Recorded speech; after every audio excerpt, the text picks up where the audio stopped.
Do you know आपका brain सबसे ज्यादा ऑनेस्ट कब होता है? जब आप सोच रहे होते हो, जब आप मेडिटेशन कर रहे होते हो, या जब आप सो रहे होते हो। अगर आप ये समझ गए तो आप अपने ही रिएक्शंस, डिसीजंस और पैटर्न्स को बिल्कुल अलग तरीके से देखना शुरू कर देंगे। इंटरेस्टिंग बात तो ये है कि ज्यादातर लोगों को लगता है कि वो दिन में जागते हुए ज्यादा अवेयर होते हैं, लेकिन असल में सबसे ज्यादा रॉ ट्रूथ तब सामने आता है जब नींद के दौरान आपका कंट्रोल ऑलमोस्ट खत्म हो जाता है। जरा सोचिए, दिन भर हम क्या करते हैं? हम सोचते हैं, फिल्टर करते हैं, कंट्रोल करते हैं, क्या बोलना है, कैसे बिहेव करना है, किस इमोशंस को दिखाना है और क्या छुपाना है। अब आप खुद ही सोचिए, क्या ये रियल स्टेट है या वो स्टेट है जो आप मैनेज करने की कोशिश कर रहे हैं? क्योंकि जैसे ही आप सो जाते हो तब आपके अंदर कोई फिल्टर नहीं होता, कोई सोशल इमेज नहीं, और सबसे खास बात, आपका कोई लॉजिकल कंट्रोल नहीं होता, और वहीं से एक्टिव होता है आपका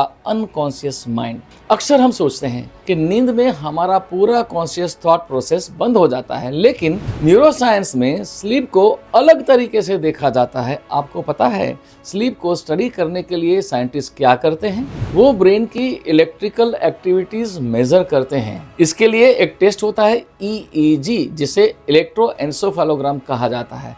इसमें हमारे सर पर कुछ सेंसर्स लगाए जाते हैं और ये देखा जाता है कि ब्रेन किस तरह के सिग्नल्स भेज रहा है, और वहीं से पता चला स्लीप एक सिंगल स्टेट नहीं है, ये प्रोसेस कई लेयर्स में डिवाइड होता है। आइए अब इसे बहुत सिंपल तरीके से समझते हैं। जब आप सोने लगते हो तो पहला स्टेट होता है N1, यानी कि हल्की नींद। ये वो मोमेंट है जब आप जाग रहे होते हैं और सोने की शुरुआत कर रहे होते हैं। तब थॉट्स टूटने लगते हैं, इमेजेस फ्लैश होने लगती है, बॉडी रिलैक्स होने लगती है। शायद कभी आपने नोटिस किया होगा कि आप सोने जा रहे थे और अचानक लगा कि आप गिर रहे हो और पूरी बॉडी जर्क कर गई। यह वही स्टेज है। इसके बाद आता है दूसरा स्टेज N2, यानी कि थोड़ी और गहरी नींद। अब आप थोड़ी और गहरी नींद में चले जाते हैं, अवेयरनेस और कम हो जाती है, बॉडी टेम्परेचर और हार्ट रेट दोनों नॉर्मल हो जाता है। इस स्टेज में आप बाहर की दुनिया से डिस्कनेक्ट होना शुरू कर देते हैं।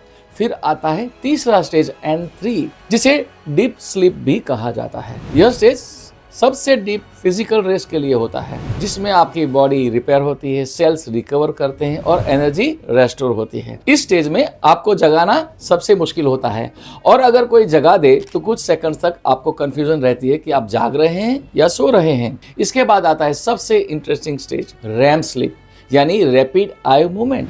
यहाँ आपकी आंखें तो बंद होती है लेकिन तेजी से मूव करती है, बॉडी ऑलमोस्ट पैरालाइज्ड होती है, लेकिन आपका ब्रेन बहुत ही एक्टिव होता है, और यहीं पर मोस्ट विविड ड्रीम्स आते हैं। तो अब समझो, असल में आप सो नहीं रहे, आपका ब्रेन डिफरेंट मोड्स में काम कर रहा है। कभी बॉडी रिपेयर मोड में, कभी इमोशनल प्रोसेसिंग मोड में, तो कभी ड्रीम सिमुलेशन मोड में। और सबसे इंटरेस्टिंग बात, इन सब स्टेज के बीच आपका कॉन्शियस कंट्रोल धीरे धीरे कम हो जाता है, और जैसे जैसे कंट्रोल कम होता है वैसे वैसे आपका अनकॉन्शियस माइंड अपना रियल कंटेंट दिखाना शुरू कर देता है। इसलिए स्लीप कोई ब्रेन के बंद होने की प्रोसेस नहीं है, ये एक्चुअली आपके अनकॉन्शियस माइंड से कनेक्ट करने का जरिया है। अब एक और इंटरेस्टिंग मोमेंट्स को समझिए। जब आप बिस्तर में लेटे होते हो और सोने जा रहे होते हो, तब ना आप पूरी तरह जाग रहे हो और ना ही पूरी तरह सो रहे हो। न्यूरोसाइंस में इसे कहते हैं हिप्नोगॉगिक स्टेट। इस स्टेट में थॉट्स इलॉजिकल हो जाते हैं, विजुअल्स रैंडम लगते हैं, माइंड ज्यादा सजेस्टिबल हो जाता है, लेकिन असल में ये रैंडम नहीं है।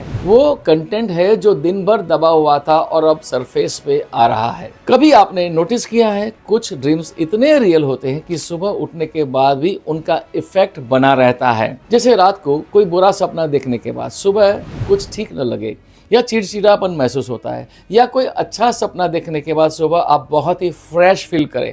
ऐसा क्यों?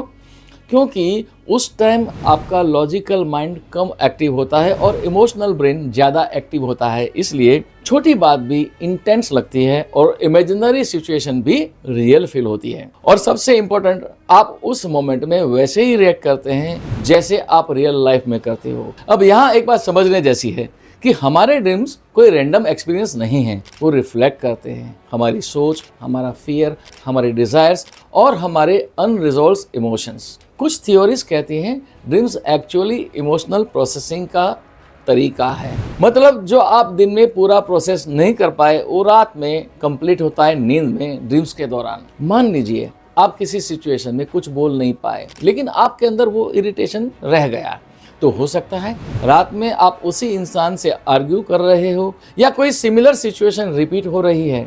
ये कोई कोइंसिडेंस नहीं है, ये एक पैटर्न है। तो अब सवाल ये नहीं कि आपके ड्रीम्स का मतलब क्या है, सवाल ये है कि आपका माइंड बिना कंट्रोल के कैसे बिहेव करता है, क्योंकि वही आपका ओरिजिनल पैटर्न है।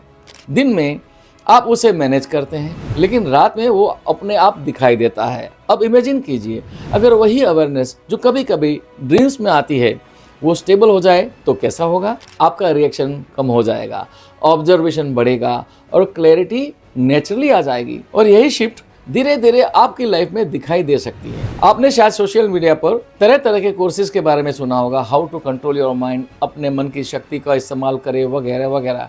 यानी कि ज़्यादातर लोग अपने माइंड को कंट्रोल करना चाहते हैं लेकिन बहुत कम लोग समझते हैं कि पहले कॉन्शियसनेस को समझना जरूरी है। और यह ऑब्जर्वेशन तब क्लियर होता है जब आपका कंट्रोल कम होता है। अगर आपने कभी अपने ड्रीम्स को सीरियसली ऑब्जर्व किया है तो आपने नोटिस किया होगा कि माइंड ऑलरेडी बहुत कुछ दिखा रहा होता है, बस जरूरत है तो उसे समझने की। अगर आप इस विषय को और गहराई से समझना चाहते हैं तो कमेंट में लिखिए ड्रीम और हमारे चैनल को सब्सक्राइब कीजिए, बेल आइकन पर क्लिक कीजिए ताकि आपको सपनों के रहस्य को कैसे डिकोड करना है वो आप सीख सके।